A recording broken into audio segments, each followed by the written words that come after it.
Assalamualaikum dan salam sejahtera. Saya Nur Abizan binti Makzin dari Kolej Vokasional Balik Pulau, Pulau Pinang.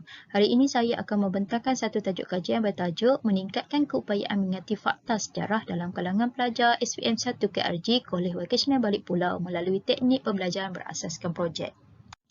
Pengenalan. Bagi merealisasikan supaya pendidikan negara setaraf di peringkat antarabangsa, maka pelbagai kaedah pengajaran perlu dilaksanakan terutama dalam pembelajaran subjek sejarah. Perlu pelbagai kaedah dalam pengajaran dan pembelajaran sejarah supaya subjek tersebut menjadi subjek yang menarik dan menyeronokkan. Kajian yang dilakukan ini adalah untuk menambah baik amalan pengajaran pembelajaran subjek sejarah. Pembelajaran berasaskan projek merupakan bahan bantu belajar yang boleh digunakan dalam bilik darjah untuk membantu meningkatkan kemahiran mengerti fakta sejarah. Fokus kajian. Fokus yang pertama ialah kebolehtakbiran, iaitu bermaksud keupayaan mengenani masalah dan kekangan yang dihadapi. Fokus kajian ketiga ialah kepentingan, iaitu dalam sesi pengajaran dan pembelajaran kerana dapat memberi nilai tambah dalam pedagogi. Fokus kajian ketiga ialah kebolehgunaan, iaitu mampu memberi peluang kepada pelajar memahami topik pelajaran yang terdapat dalam sukatan pelajaran menggunakan aplikasi yang disesuaikan dalam menghasilkan projek berdasarkan evidensi mereka. Fokus kajian keempat ialah kawalan. Teknik pembelajaran berasaskan projek boleh diubah sesuai mengikut kesesuaian topik yang dipelajari. Dan fokus kajian yang kelima iaitu kerelevanan atau kebolehgunaan dalam kalangan para pelajar dan juga para guru. Pelajar diberi peluang melibatkan diri dalam berkolaborasi bersama rakan dalam menyediakan bahan persembahan berdasarkan kreativiti masing-masing. Objektif dan persoalan kajian. Objektif yang pertama adalah untuk meningkatkan keupayaan mengerti fakta sejarah dalam kalangan para pelajar menggunakan teknik pembelajaran berasaskan projek. Objektif yang kedua, meningkatkan motivasi pelajar agar berminat belajar sejarah melalui penggunaan pembelajaran berasaskan projek. Objektif yang ketiga adalah meningkatkan markah lulus pelajar dalam peperiksaan mata pelajaran sejarah. Objektif yang keempat adalah meningkatkan minat pelajar supaya seronok belajar sejarah. Persoalan kajian yang pertama, apakah kekuatan dan kelemahan menggunakan teknik pembelajaran berasaskan projek yang dapat dikenal pasti untuk membantu meningkatkan daya ingatan fakta sejarah dalam kalangan pelajar. Persoalan kajian yang kedua, adakah teknik pembelajaran berasaskan projek ini dapat membantu meningkatkan kemahiran mengerti fakta dalam subjek sejarah. Persoalan kajian yang ketiga, apakah penambahbaikan dalam teknik pembelajaran berasaskan projek yang perlu dilakukan dalam meningkatkan motivasi pelajar untuk mengerti fakta subjek sejarah. Tindakan yang dilakukan. Tindakan pertama, tindakan bereflek. Hampir keseluruhan pelajar dalam kelas tersebut tidak menjawab latihan yang diberi. Apabila mereka tidak dapat mengerti fakta dari topik-topik yang sudah dibelajar sebelumnya, topik-topik untuk seterusnya juga menyebabkan mereka tidak berminat untuk belajar. Tindakan yang kedua itu merancang. Pengkaji telah menjalankan kajian mengikut jadual rancangan yang telah disediakan. Jadual kajian ini bermula dari 15 April 2021 hingga 24 Mei 2021. Tindakan bertindak. Kajian ini dilakukan untuk berfokuskan kepada masalah kegagalan pelajar untuk mengerti fakta sejarah. Sehubungan dengan permasalahan tersebut, satu inisiatif telah dibuat untuk membantu pelajar supaya mudah mengerti fakta sejarah adalah melalui pembelajaran berasaskan projek. Pembelajaran berasaskan projek ini adalah berasaskan teknologi digital. Pembuktian berasaskan pemerhatian iaitu dilakukan temubual bersama guru. Rata-rata guru menyatakan bahawa pelajar gagal untuk mengerti fakta sejarah kerana menggunakan teknik yang tidak betul dan juga tidak efektif, dan pelajar juga malas dan lemah serta mempunyai tanggapan yang negatif terhadap subjek sejarah.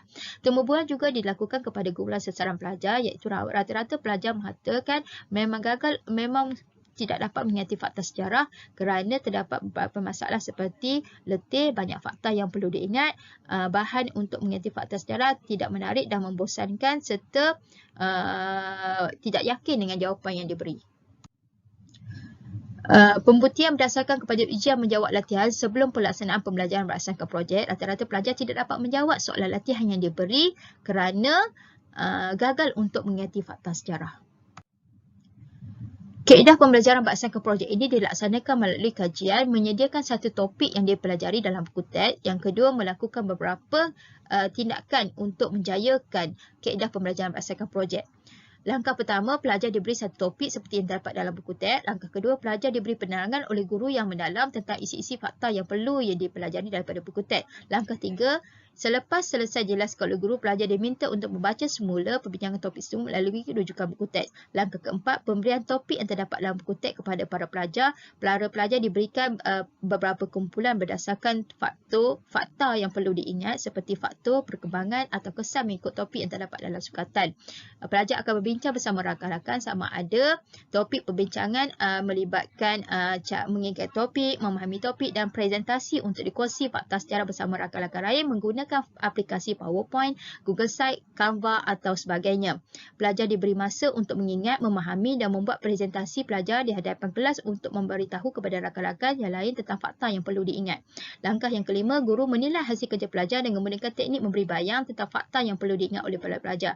Guru membantu dengan menekankan beberapa aspek ketika pelajar membuat persiapan atau menyiapkan presentasi tapi menekankan teknik-teknik yang menarik yang terdapat dalam bahan digital tersebut seperti mengolah teks, mengisikan gambar, audio, animasi, efek yang dapat diatur untuk menimbulkan keseronokan dan menarik minat rakan-rakan lain untuk mendengar bahan presentasi yang dibuat.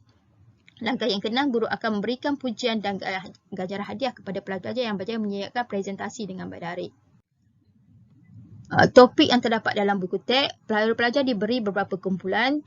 Contohnya untuk warisan negara bangsa ada 4 topik yang perlu dipelajari, maka 4 kumpulan perlu dibentuk. Setiap kumpulan ini akan diberi satu aplikasi untuk dibuatnya. Yang pertama, kumpulan pertama membuat menggunakan PowerPoint, kumpulan kedua menggunakan aplikasi Google Site, kumpulan ketiga menggunakan Canva, kumpulan keempat menggunakan CapCut.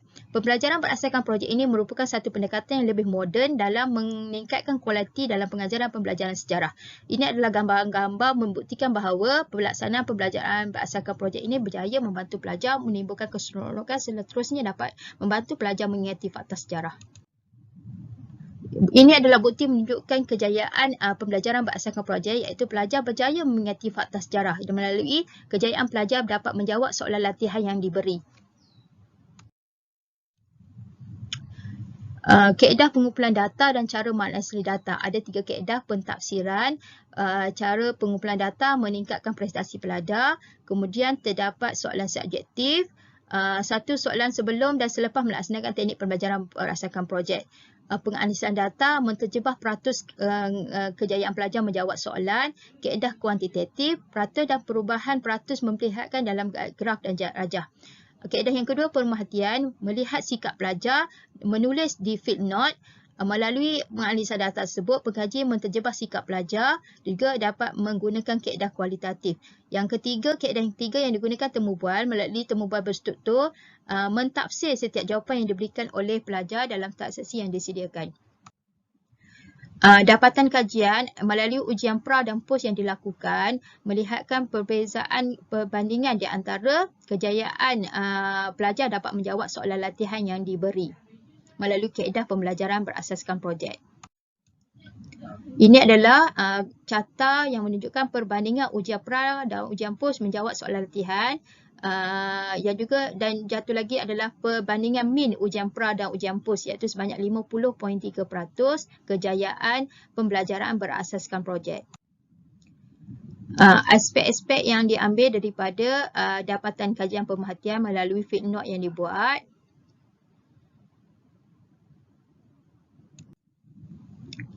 Ini adalah dapatan kajian daripada temu bual iaitu persoalan yang telah dibuat, adakah teknik pembelajaran berasaskan projek ini mampu membantu pelajar mengingati fakta sejarah. Yang kedua adalah apakah kekurangan teknik pembelajaran berasaskan projek ini ketika dilakukan dalam kelas. Yang ketiga, di manakah anda rasa sesuai untuk melakukan teknik pembelajaran berasaskan projek. Dan yang keempat, adakah pembelajaran sejarah ini membosankan. Kekuatan dan kelemahan. Kekuatan kajian pembelajaran berasaskan projek memperolehi pelbagai ilmu tambahan sepanjang membuat kajian pendidikan ini. Yang kedua, dapat berbagai sumber kajian ilmiah yang sangat bermanfaat. Yang ketiga, dapat meningkatkan lagi kemahiran pedagogi. Yang keempat, penggunaan elemen multimedia dapat merangsang minat pelajar untuk mengikuti PNP dan juga dapat meningkatkan penjanaan idea para pelajar. Kelemahan memerlukan tempoh yang lagi panjang untuk mengatasi masalah kelemahan yang wujud. Perlu mencari alternatif mengatasi masalah dalam peranti. Yang ketiga, iaitu mencuba pendekatan yang lain bagi mengatasi masalah yang timbul. Kesimpulan dan cadangan kesimpulan. Pembelajaran berasaskan projek ini dapat meningkatkan kemahiran mengingati fakta sejarah. perlu wakil daripada setiap pelajar untuk melaksanakan pembelajaran projek. Guru-guru perlu melakukan perubahan dan pembelajaran positif yang sesuai untuk merubah agar pembelajaran lebih menarik. Dan yang keempat, menjadi bahan rujukan kepada guru lain adalah merancang strategi pengajaran dan pengajaran yang berkesan di dalam kelas. Diharap kajian ini dapat menyumbang kepada menaikkan mutu lagi nilai pendidikan negara kita. Sekian, terima kasih.